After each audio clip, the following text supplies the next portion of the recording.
come together, believe in something together, and do that together. And that platform you won't get anywhere else. And that's how I started my ISEC career. And this will be the last conference. As the president of ISEC International, I will be present. As a full conference, I'll stay to the end of this conference. I'm going to other expos, but I'm not going to stay to the end of the conference. Because this conference matters to me. That's how I started. And I know, for many of you who came all the way to this conference, there's something that you look for. There's something that matters for you that you want to bring out of yourself, bring to other people. And I want to make sure that I will be here for you guys. So that's why in this APXLDS, probably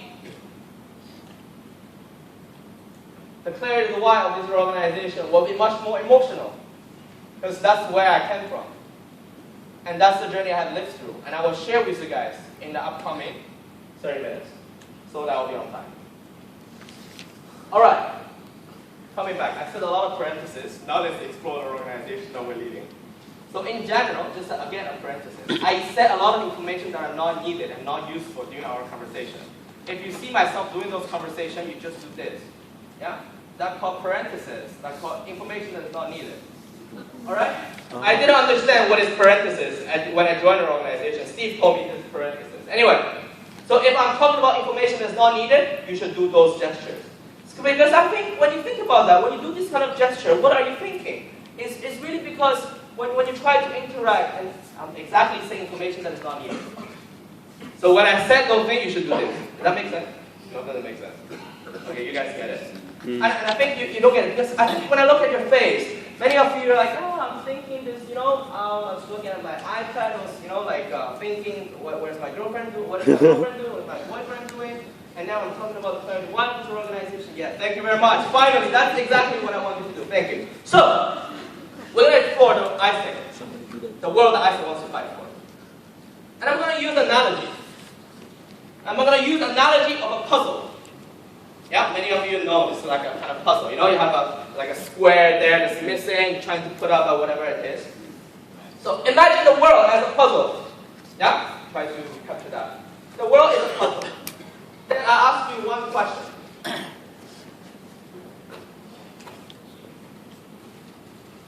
What is the world if the world is a puzzle?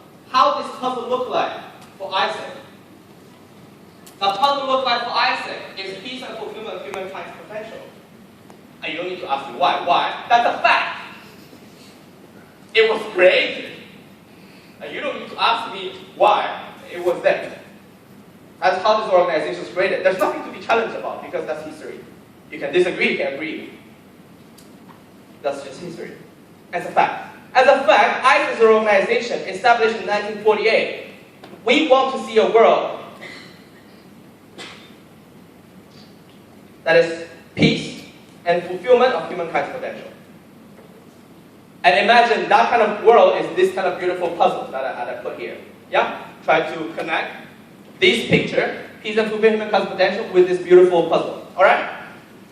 Now, there's nothing to challenge about the history because it was a fact. But what we need to challenge about is, it's been 64 years, in fact it's been 65 years.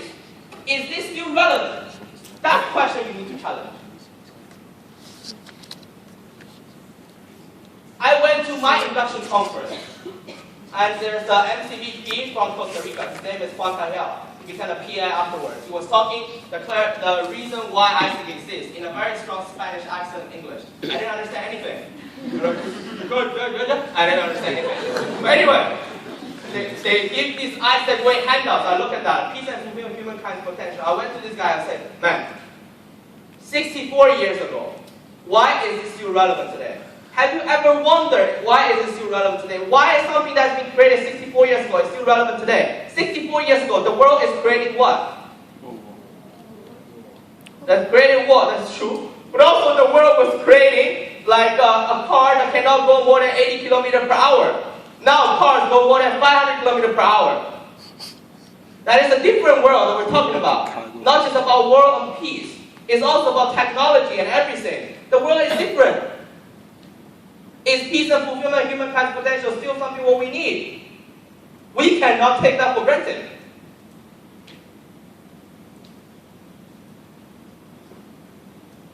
What kind of puzzle? Remember, we have a beautiful puzzle out there. What kind of puzzle it is right now? There's a lot of different elements out there. We can talk about climate change, global warming. We can talk about poverty. We can talk about unemployment. There's a lot of issues we can talk about. Because that's what is happening in the world right now. Yeah? In fact, let me just do a very simple summary. The Davos agenda in 2013. How many of you heard about Davos? Okay, very few people heard about Davos. Alright, so that's why this explanation slide is needed. So, the World Economic Forum, how many of you heard about? Alright, so the World Economic Forum is an independent international organization committed to improve the state of the world by connecting business leaders, political leaders, academic leaders, and leaders in different industries and different fields, put them together to design what is the agenda of the world that we need to push for.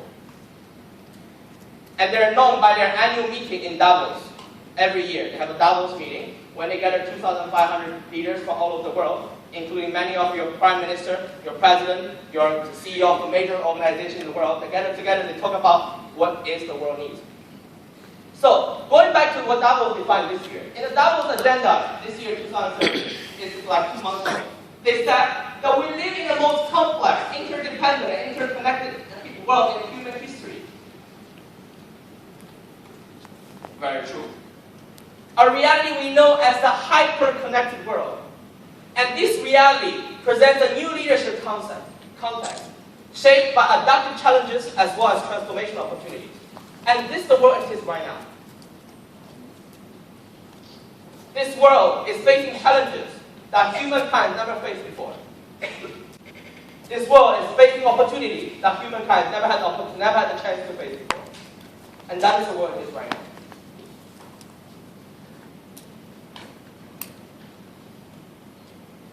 And therefore, we ask ourselves, is this the world, the beautiful puzzle that we put from the beginning? This world is obviously not the beautiful puzzle that we want to see. There's peace and fulfillment of humankind's potential is not there. And that is the moment that we ask ourselves, do we still want peace and fulfillment of humankind's potential? And I think the smartest decision that this organization's founders have ever made is because peace and fulfillment of humankind's potential is so broad that you cannot disagree with, unless you're anti-human. Right? If you're anti-human, like, I don't want peace. I don't want fulfillment of humankind's potential. I want war. I want people to not be able to realize their potential and fail. I don't believe that any one of you here will believe in that. And I tend to believe the majority of people in the world don't believe in that. So that's the smart point of our ancestor, not our ancestor, of the founder of this organization. So they decided that they want to bring this world to the ideology that people will all agree upon. As long as the world is not there yet. And then we say, okay, fine. You defined that 64 years ago. That's good, okay. And now I take a look at the world it is right now. Okay, it's not there yet, and I want the world to get there. Fine. And that's the moment we decide, okay, I agree with peace and fulfillment of humankind's potential. Because I feel part of that, and I know the world is not there yet, and I want to be there. Yeah? But then we ask ourselves the next very important question. What is the role of a youth organization to bring the world to peace and fulfillment of humankind's potential? And I guess that question is more practical. Yeah, we want peace and fulfillment of humankind's potential. What do you do? Are you doing anything that is getting the world getting there? And that question is very hard. Because this topic is very big. What can you do to get the world to peace and fulfill humankind's potential?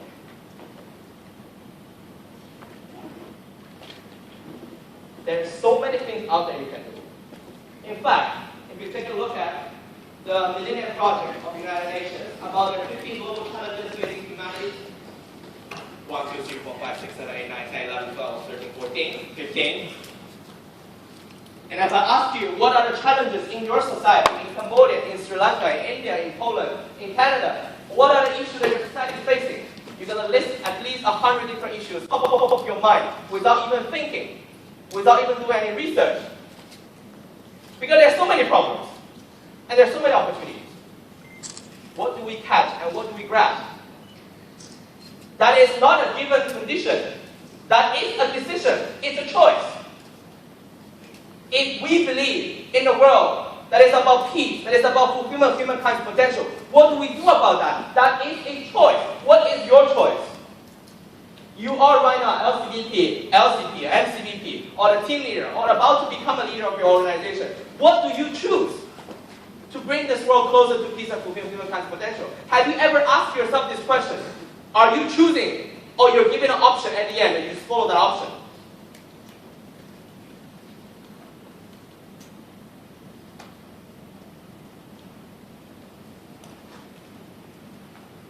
And I believe there are always different issues, hundreds of millions of issues in the world.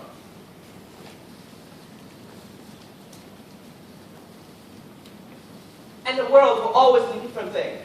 64 years ago, the world needed something. At this moment, 2013, the world needs something. In 50 years, in 100 years, the world will need different things. We'll always need something. Are we going to be able to provide us something all the time? Everywhere? I think we can. I believe we can. And I think we shouldn't. And I believe we shouldn't. Because if ISEC can solve every single issue in the world, why do we need our government? Why do we need companies or organizations? Why do we need civil societies? Why do we need educational institutions?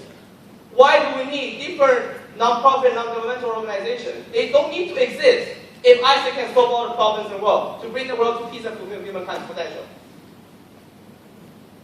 Then what are we doing? What are we doing to get us there?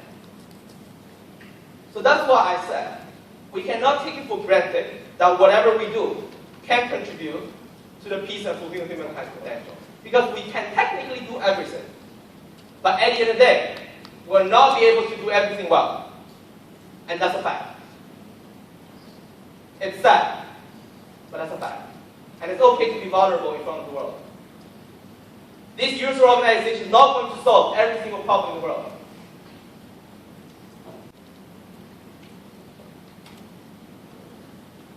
It's hard to admit that, but that's true.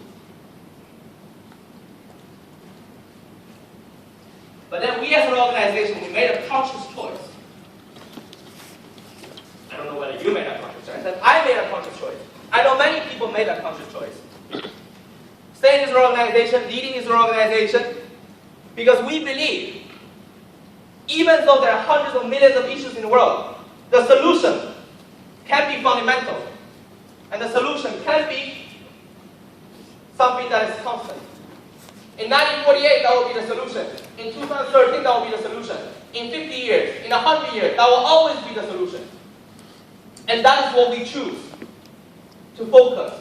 That is what we choose to do, to bring the world to the world that we want to see. And what is that? And that is leadership. Because the world needs leadership. There are 15 different global challenges defined by United Nations Millennium Projects. At the end of the day, leadership is what's going to make them move. There needs to be leadership for someone, for volunteers, to go to the ground, to distribute knowledge, to distribute resources, to distribute food, money. There needs to be leadership for organization and government to decide to invest. There needs to be leadership for that impacted area to decide I need to do something different about my village, my country, my city. There needs to be leadership so that all those issues are not solved isolatedly, but they are solved together. And what is that leadership?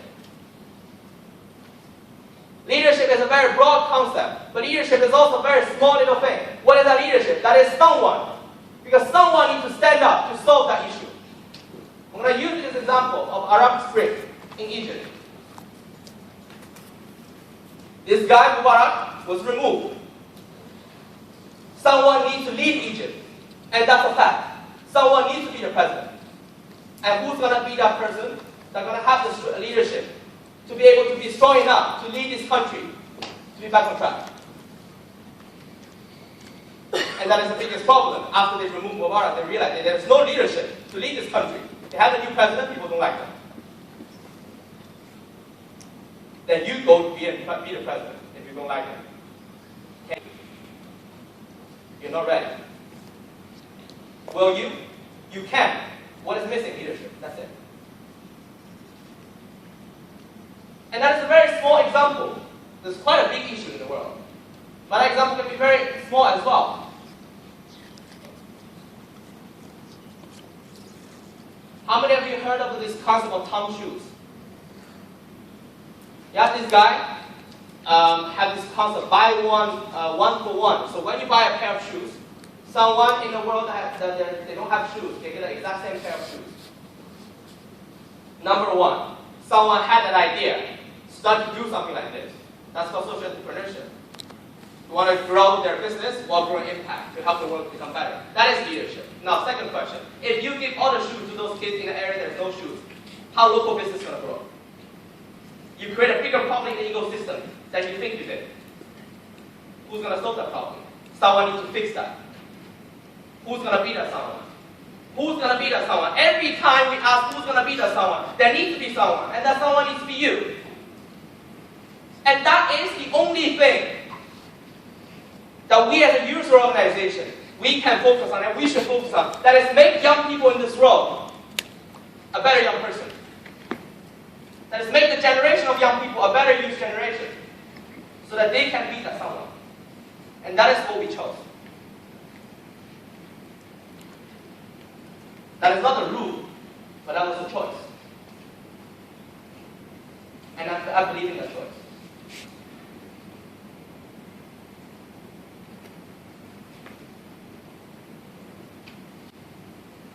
Because, again, use this, in Davos agenda, we talk about a lot about resilience in leadership. Because this significant demographic and societal changes, fundamental technology advances, and continuous globalization, as well as complex multi-stakeholder issues and resource scarcity, define this emerging context that these require a new type of leadership to lead this world.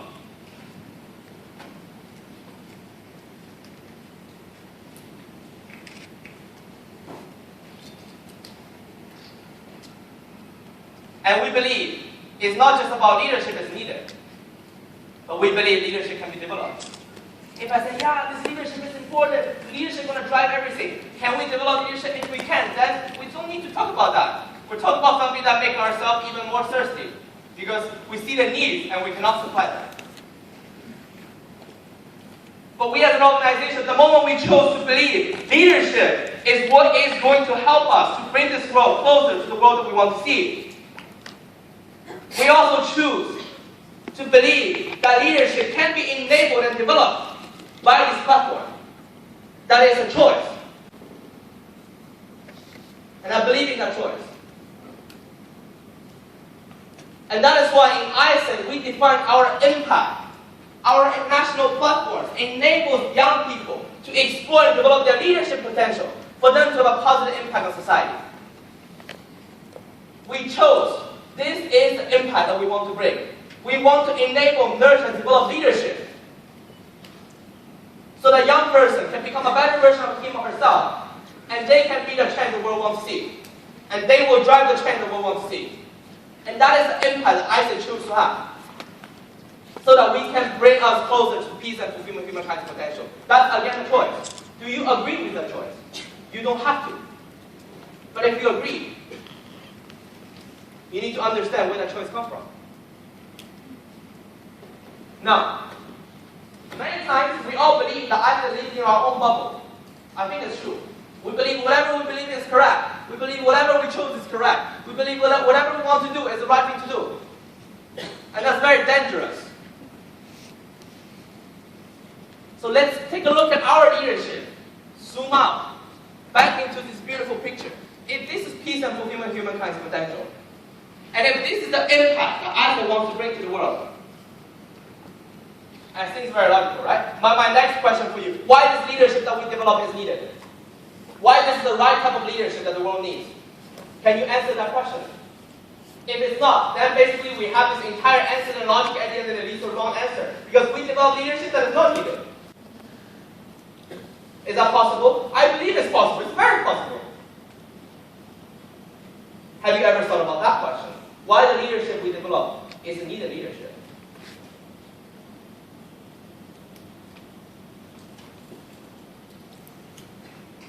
And this is an even harder question, because that's very cruel.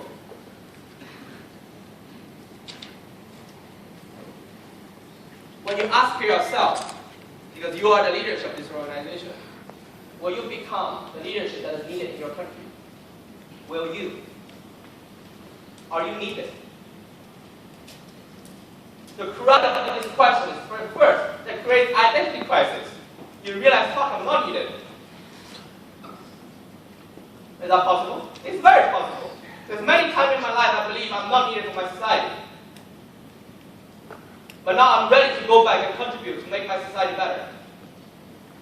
That is a process. And it's okay. But the question is, when you challenge yourself,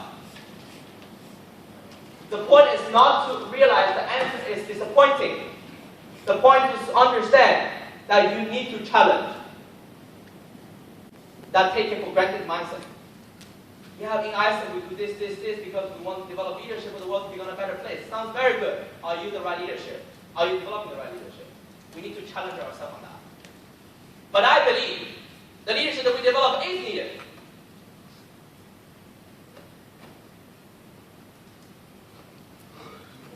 We already talked about, in this fast-changing new context of the world, we need a new type of leadership. We need a new model of leadership. I didn't say that. World Economic Forum said that. And I believe, to the large extent, that represents the need of government, of society, of civil society, of business, of intergovernmental organization, of educational institutions. They believe the world needs a new type of leadership, needs a new model of leadership. Now let's take a look at whether ISEC is to be able to develop that kind of leadership. Because we're not an expert to define what is leadership that we need. Let's take a look at whether an expert can validate whether or not we're doing the right thing. So, this year, I'm currently sitting on the Global Agenda Council New Model of Leadership of World Economic Forum, together with other governmental leaders, CEOs, and senior professors and deans of Columbia University, of INSEAD from Paris, and London Business School, to contribute what new models of leadership that young people can bring. So I was in that conversation of what is the needed new leadership on behalf of ISEC.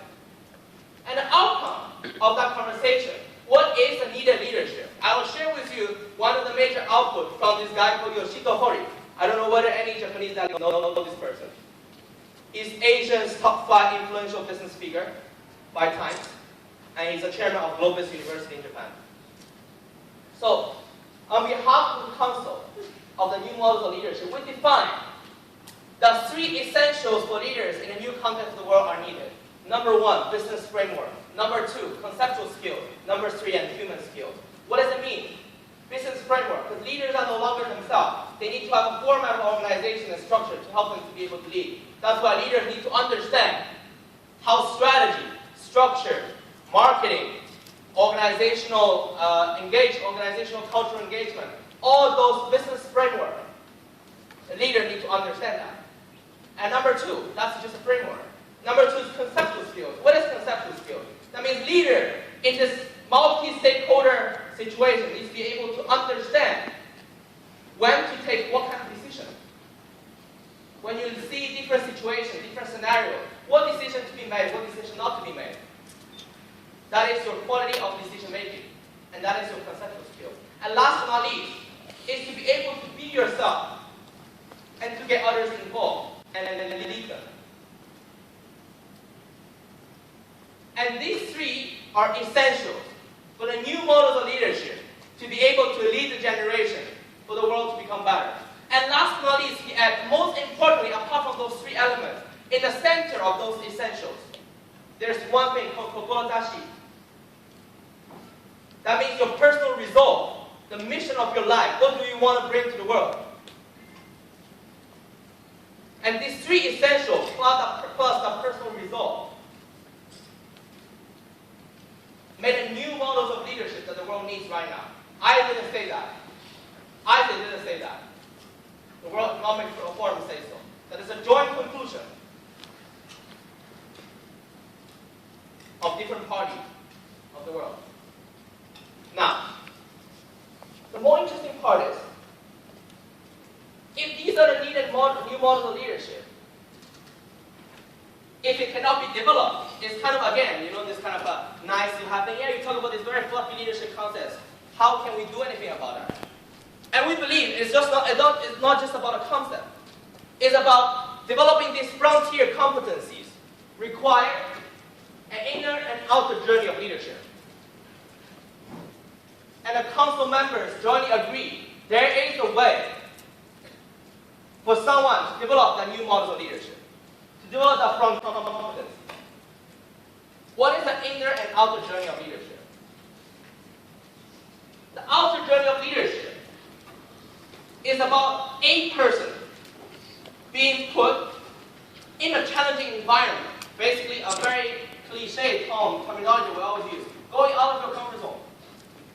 We think it's very cliche. It's kind of a very advanced terminology in the world. But anyway, one person, put that person into a challenging environment so that this person is facing problems, issues that he or she never faced before. Facing people that they have never met before. Facing logic, traditions, values that they have never faced before. Therefore, being challenged. Being challenged massively. And then what? The outer journey requires that person to have a risk-taking attitude. What is that risk-taking attitude?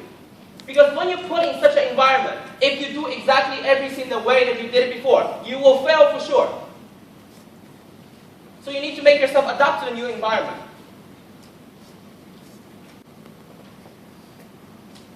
What other skills, what other knowledge are needed? What mindset, what attitude is needed for you to cope with that challenging environment? And then, we also need to make sure there's a support system for that person. Because it's not like you want this person to die, right? You throw this person in the jungle and expect this person to become the leader of the future, and he will probably be eaten by the crocodile. That is not the outcome we want to see. We want to make sure there's a support system. Either a system, either as people, either as communities, either as society, to make sure that the skills and knowledge can be given, and can be equipped, and can be enabled and nurtured to the individual that leads to the outer journey. And this is the outer journey of the leadership.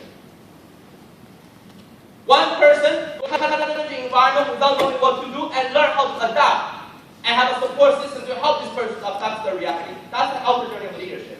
Also, by leading that outer journey of leadership, we also need to live an inner journey of leadership. What is the inner journey of leadership?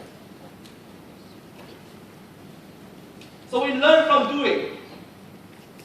We learn from using new skills, new knowledge to live in a challenging environment, and therefore we learn from everything we do. Every new element, every new thing we do, we all learn from that. We capture the learning out of that. Learning by doing. And then it goes to this controversial part, because then you start to reflect. I'm learning new things. Am I forgetting the old things that I have? I'm acquiring new skills. I'm acquiring new values. What about the original value that I have with myself? I acquire new competencies. What about the original competency I carry with me? So you start a process of reflection and reinvention. You challenge yourself inside. Who am I? Who I want to become, where I want to go. Because of the challenge you live outside of yourself, the challenging environment, and the risk-taking attitude. And when you receive a lot of support and new skills and knowledge, then you start asking yourself, who am I? Why do I do what I do? And what do I want to do? And that part, at the end of the day, you will make decisions, realizing what is the real value that matters for you.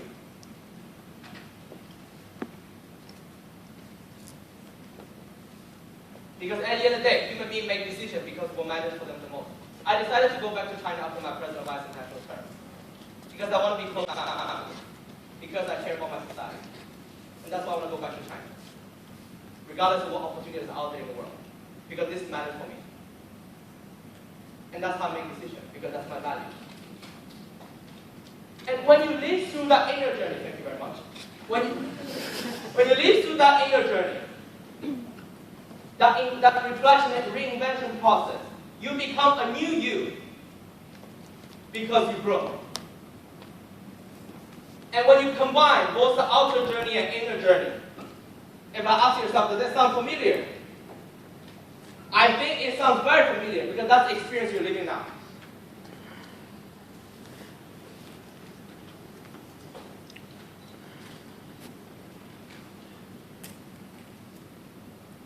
And if we take a look at the exchange experience we offer to the world, I always say, ISEC is not an exchange organization. We don't do exchange because we want to send people off from their country. We believe that's a means. That's a way to develop leadership. If you think about that, I said I went to Canada when I was a trainee. So when I landed Accra in Ghana, I realized, I go in there after I finish my LCB 10. I feel like I'm the smartest person in the world. I can do anything. And I was very slim. So I think I have a lot of energy. And I get a lot of weight there, eating a lot of potato. But then the point is, when I landed there, I was immediately being put in a challenging environment. I don't understand their local language. I don't understand their environment. I was working for West African AIDS Foundation. I don't understand anything about their culture. I was working in the NGO with a group of Nigerians, Ghanaian, and Ivorian from Cote d'Ivoire. And I was the only white guy. They think I'm white. I'm yellow, not white. And I was put in that environment. And I was so stupid enough to believe that I can lead them successfully. Believe that I can lead in a multicultural context. I tell them, let's design a fashion show to do fundraising for the NGO. And all those people, like 4 people, they're sitting there, yeah, whatever. I was like, guys, we need, we can do this is the plan, 1, 2, 3, 4, 5, 1, 2, 3, 4, 5. They're like, okay. And I said, fine, I'm going to do it myself. So I went myself to see those local designers, to see those different sponsors and different model agencies, try to organize that shit. And every day I need to take 4 hours going to work and 4 hours coming back. Because there's only one road. Now they have a new road called the Road of America because the state government built that road for them. They only had one road when I was there. And I got stuck in the middle of the traffic all the time. And their bus has no even wheel. They have this stick and they're driving with the stick. And that was the environment I was being put. And it's 35 degrees every single day. Because it's the equator, it's like a tropical area, and I was sweating like a pig. The only happy moment I have every day is when I go to eat. Literally. I was still looking forward to lunch, I still look forward to dinner, even though I don't have much money, so I only have one small little piece of chicken with a lot of rice. And I'm very, very happy. And that was the environment I was put in. And I told myself I need to adapt to that, otherwise I will fail. I wait on the downstairs of the model agency for 4 hours because the owner of the model agency keep on telling me, I'm coming. I wait from 10 a.m. until